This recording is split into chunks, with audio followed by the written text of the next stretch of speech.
Europe in the late 1930s was a tinderbox, a continent simmering under the weight of unhealed wounds and festering fears. Adolf Hitler, charismatic, ruthless, and audacious, had already rewritten the map. Austria had been annexed without a shot fired, and the Sudetenland had been carved from Czechoslovakia, appeased into submission by Britain and France in a desperate attempt to avoid war. In London and Paris, politicians clutched at the hope that concessions could contain a man whose ambitions seemed boundless. Yet beneath the surface of polite negotiations, beneath the ceremonial handshakes and protocol-laden conferences, the world's most dangerous stage was being set. Diplomacy, fragile and hesitant, teetered on a knife's edge. The stakes could not have been higher, yet the players remained shackled by fear and misjudgment. Britain and France, haunted by the memory of the Great War, recoiled from confrontation. Hitler sensed hesitation and pressed forward with precision. Across Europe, intelligence reports warned of growing German military might, but bureaucracies moved slowly, weighed down by suspicion and inertia.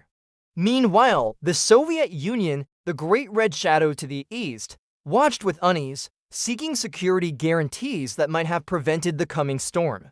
Moscow extended an olive branch, suggesting negotiations that could have forged a shield against the flames of war. And yet, hesitation held fast. The world teetered on the edge of catastrophe because key leaders could not, or would not, seize the moment.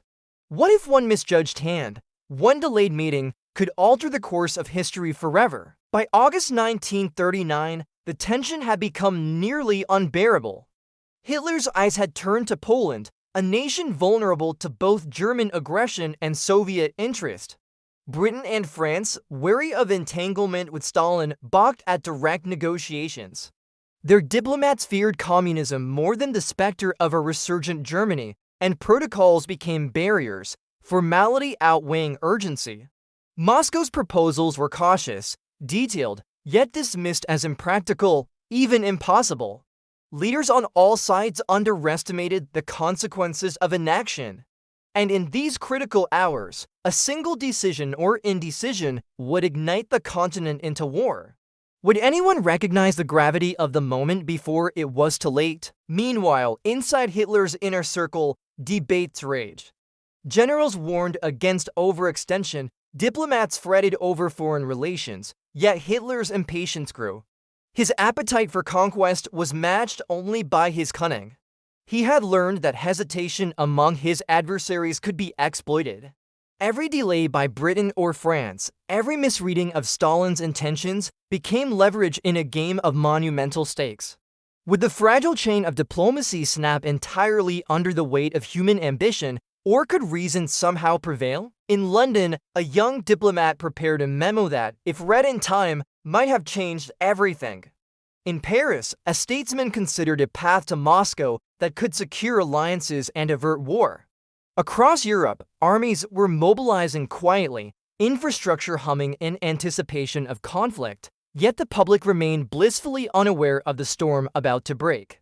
And then, in a shadowed room in Berlin, Hitler reviewed maps of Poland, the seeds of catastrophe already germinating. The question lingered, could the world step back from the brink, or had it already crossed the point of no return? This moment, poised between negotiation and annihilation, reveals something haunting about human nature. The greatest disasters are not always born of inevitability, but of hesitation, misperception, and the failure to act when it matters most. Every handshake delayed, every meeting postponed, and every misjudged intention added fuel to a fire that would soon consume millions. And yet, in the tension, there remained a sliver of possibility, a single choice, a single act of courage that could have rewritten history. But would anyone take it? The answer would determine the fate of a continent. If you're captivated by these behind-the-scenes dramas of history and want to witness how human decisions tip the scales of global events, remember to subscribe and like. It helps more people uncover these forgotten moments that shaped the world. Hope stirs in hearts long confined. By the late 1980s, a subtle tremor had begun to ripple across Eastern Europe. The rigid structures of communism, which had seemed unshakable for decades, began to crack under the pressure of economic stagnation, social unrest, and an insatiable desire for freedom. In the Soviet Union, Mikhail Gorbachev introduced reforms called Perestroika and glasnost words that promised restructuring and openness, but to ordinary citizens, they whispered a more profound question: could life beyond surveillance and suspicion truly exist? East Germans had grown up under strict rules, learning to navigate a society where the state dictated almost every choice. But as news from neighboring countries filtered through, a daring curiosity spread. Hungary opened its borders to Austria, and Czechoslovakia's protests drew attention across Europe. Suddenly, what had seemed impossible a life without barriers, without walls, without checkpoints started to feel tangible. Could the Berlin Wall, the ultimate symbol of division, actually be breached? The movement began quietly. Small groups gathered in town squares and churches, chanting for reforms, for freedom, for human rights. At first, these gatherings were met with stern warnings, arrests, and the ever-present gaze of secret police. Yet the courage of ordinary people began to swell into a wave impossible to ignore. Families, once fearful of even speaking at home, now whispered of marches and petitions, of banners and public speeches, daring to imagine a life where they could see relatives and friends across the border without fear. And then, unexpectedly, the government hesitated. Was it possible that decades of strict control might unravel in a single day? By the summer of 1989, the momentum had become unstoppable. Cities like Leipzig and Dresden thrummed with thousands of protesters, their chants echoing through streets lined with unyielding buildings and watchful authorities. Citizens, students, workers, mothers, fathers walked shoulder to shoulder, united in quiet defiance. The bravery of individuals became a collective roar that even the most rigid officials could not silence. Could one country's people really challenge an entire system entrenched for decades? In the corridors of power, alarm grew. East German leaders, once confident in their control, now faced the disconcerting reality that their authority was slipping. Moscow, too, sent signals of caution. The USSR had grown powerful through fear and discipline, yet it now watched a domino effect it could not fully command. For citizens, however, these tensions fueled hope. Maybe the long-dreamed reunion was within reach, if only they could seize the moment. Then came the critical night, the evening when rumors began to fly across East Berlin. News leaked that the border might open, that checkpoints could be breached, that a once-forbidden freedom might finally be tangible. Families prepared quietly, hearts racing. Children imagined the first embrace with cousins they had never met.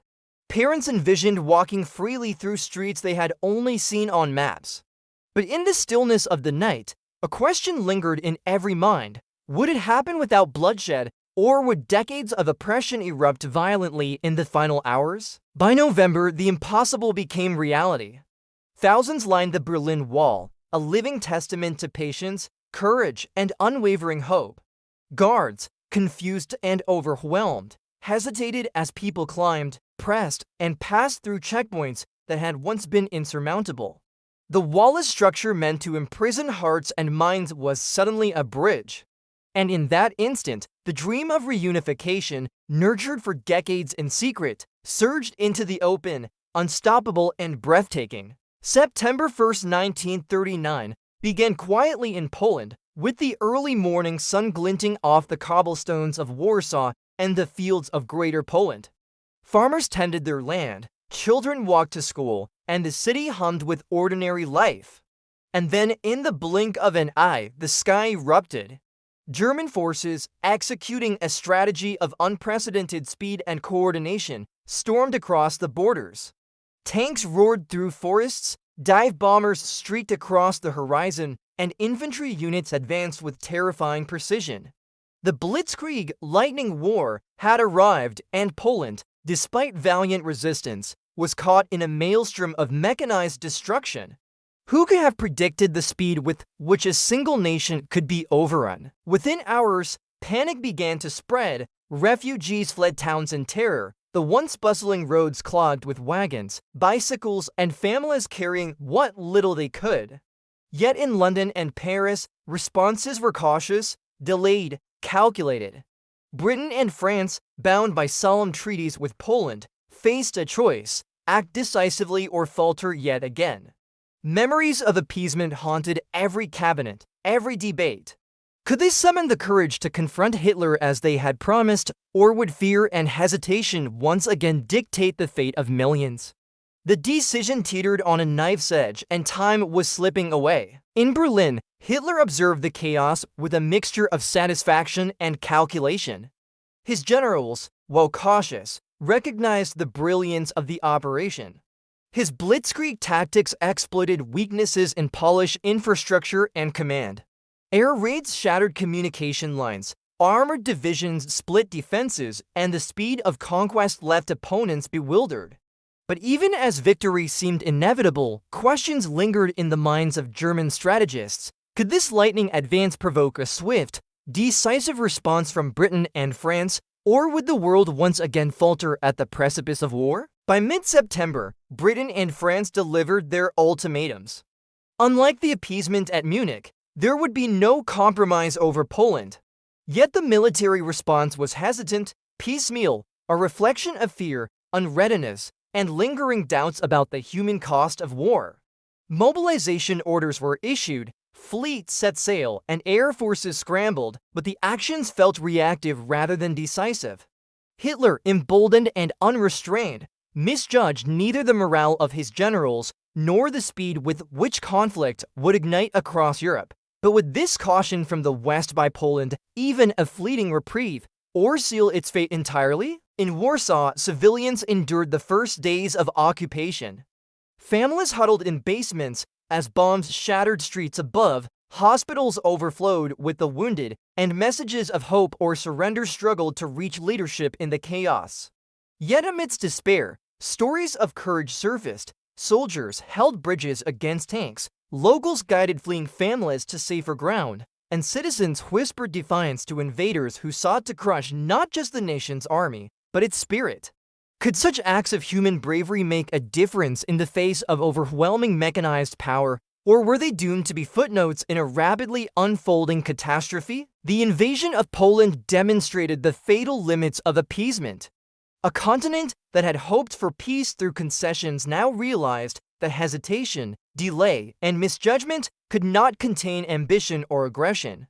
Decisions in London, Paris, and Warsaw revealed something profound about human nature. Even when the warning signs were clear, even when the path of destruction could be seen, fear and uncertainty often trumped foresight and courage. The world was awakening to a terrifying truth: war, once unleashed, moves faster than diplomacy, and human indecision could no longer postpone the inevitable. As the smoke rose over Warsaw and Polish resistance stiffened yet faltered, the stage was set for a conflict that would engulf the globe.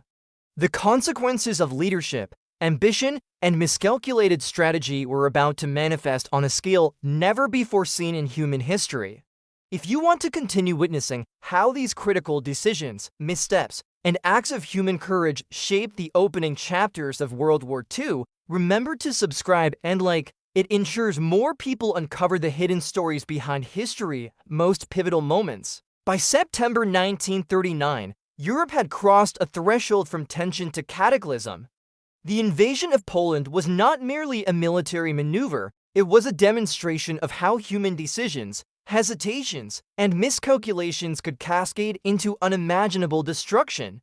Hitler's forces advanced relentlessly, while Stalin's armies waited behind the eastern frontier, ready to claim their share of Poland as dictated in the secret protocols of the Molotov-Ribbentrop Pact. Diplomacy had failed, not through inevitability, but through human indecision.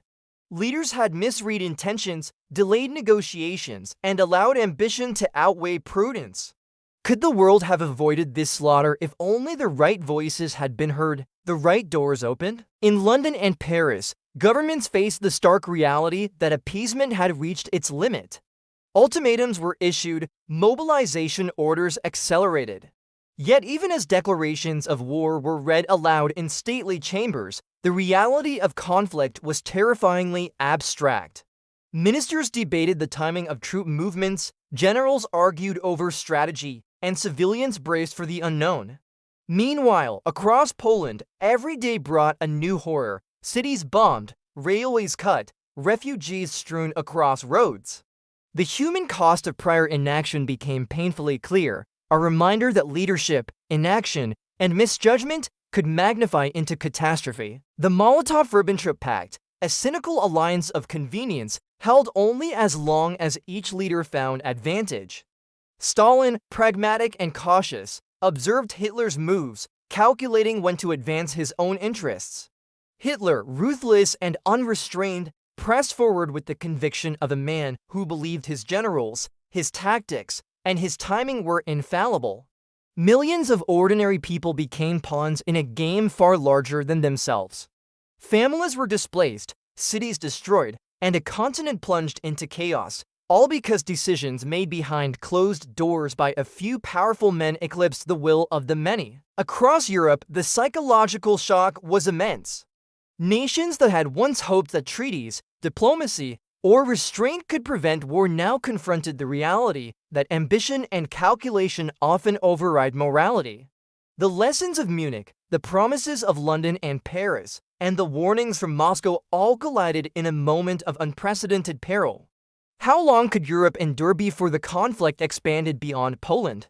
Would the hesitant, cautious nations summon the resolve to confront a threat that had grown in the shadows of diplomacy? The human story of the outbreak of war was not limited to generals and politicians. Ordinary people, soldiers, and civilians alike were forced to navigate the consequences of choices far beyond their control. Courage and resilience emerged amid chaos, but so too did fear, despair, and confusion.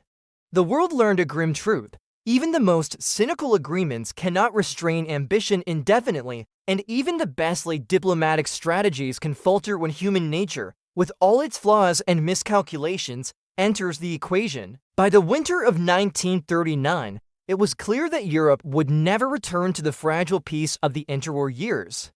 Poland had fallen, alliances were being tested, and the stage was set for a conflict of unprecedented scale.